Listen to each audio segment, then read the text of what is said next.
También por unanimidad ha salido adelante la moción presentada por Izquierda Unida referente al centenario del nacimiento de Miguel Hernández, por la que se solicita, entre otras cuestiones, que el Ayuntamiento de Ronda se sume a la petición para la revisión y anulación de su condena a muerte en 1940. El poeta nació en la localidad alicantina de Orihuela, en la que durante su infancia y adolescencia pastoreaba un pequeño rebaño de cabras, teniendo su primer trato con los libros en un fugaz paso por la escuela.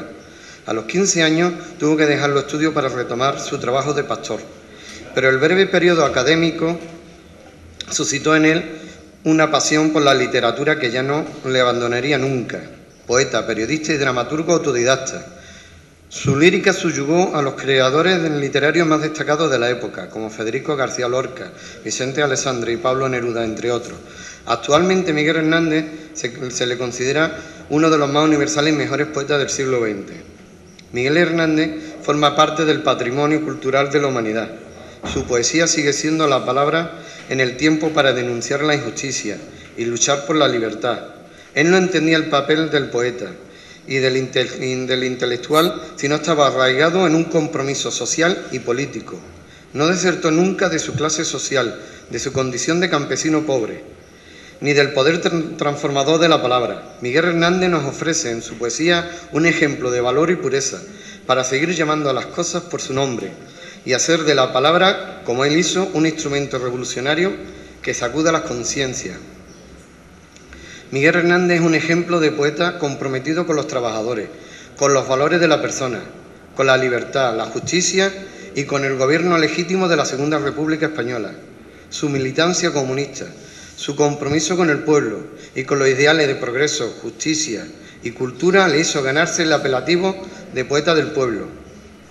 La rebelión militar de 18 de julio de 1936 supuso para el poeta un importante aldabonazo en su conciencia. Su compromiso social y político es el que le lleva a alistarse en el 5º Regimiento de Milicias Populares, siendo destinado al frente como zapador, dedicándose a levantar fortificaciones y abrir trincheras. La actividad del poeta durante los 3 años de guerra fue intensísima. Tras ser nombrado jefe del Departamento de Cultura, se dedica a una intensa labor de divulgación cultural, a través de la creación poética, teatral y periodística. La mayor parte de sus poemas, posteriormente editados en su libro Vientos del Pueblo, vieron su luz primera en los periódicos de guerra.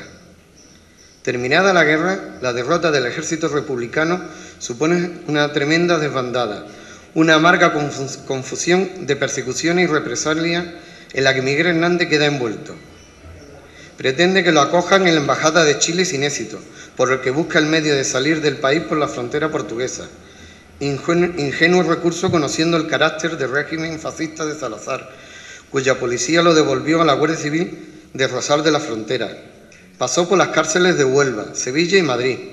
El 17 de septiembre de 1939 sale de la cárcel, pero 12 días después era de nuevo detenido y encarcelado.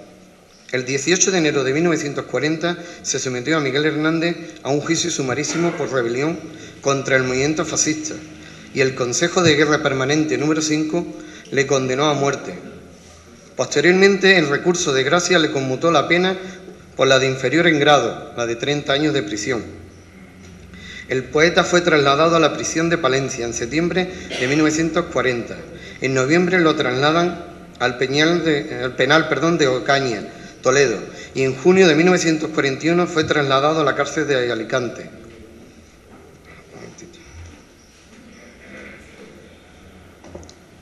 La neumonía adquirida en Palencia, la bronquitis cogida en Ocaña y el tifus que le ataca en Alicante van minando su organismo, derivando en una tuberculosis galopante. El poeta, tras sufrir su enfermedad en las más terribles condiciones, fallece en la enfermería de la cárcel de Alicante a las 5:32 de la mañana del 28 de marzo de 1942, a los 31 años de edad. El proceso contra el poeta y contra la inmensa mayoría de presos políticos que asesinaban en las cárceles se caracterizó por su absoluta falta de garantías jurisdiccionales. Se respondía ante una jurisdicción especial militar, existiendo falta de independencia e imparcialidad en sus tribunales, al ser militares sometidos a la disciplina castrense. En definitiva, hablamos de un simulacro de proceso, de un juicio farsa, Falta de las más elementales garantías para poder ser calificado de proceso justo o debido, incluso teniendo en cuenta las excepcionales circunstancias históricas en que se produjo. Por lo tanto, estamos ante una venganza revestida o encubierta con una falsa apariencia procesal. Por todo lo expuesto, se somete a la consideración del Pleno del Ayuntamiento de Ronda la aprobación de los siguientes acuerdos. Primero, que el Ayuntamiento se sume a la consideración del centenario, a la conmemoración, del centenario del nacimiento de Miguel Hernández, para lo que promoverá actividades encaminadas a dar a conocer su vida y su obra en el marco de la programación cultural municipal. Creo que este punto, voy a hacer un receso, creo que hay algo adelantado y programado que ya la delegada no contará, pero bueno, la moción va encaminada en este tema.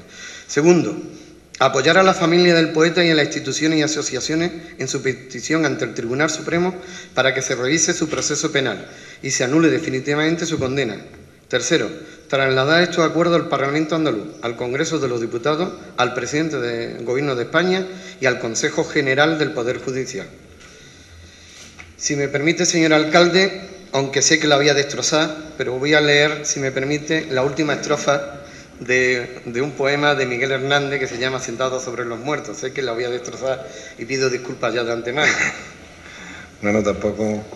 Pero creo que la ocasión lo merece, ¿no? Aquí estoy para vivir mientras el alma me suene. Aquí estoy para morir cuando la hora me llegue. En los veneros del pueblo, desde ahora y desde siempre, varios tragos en la vida y un solo trago en la muerte. Miguel Hernández, 1937.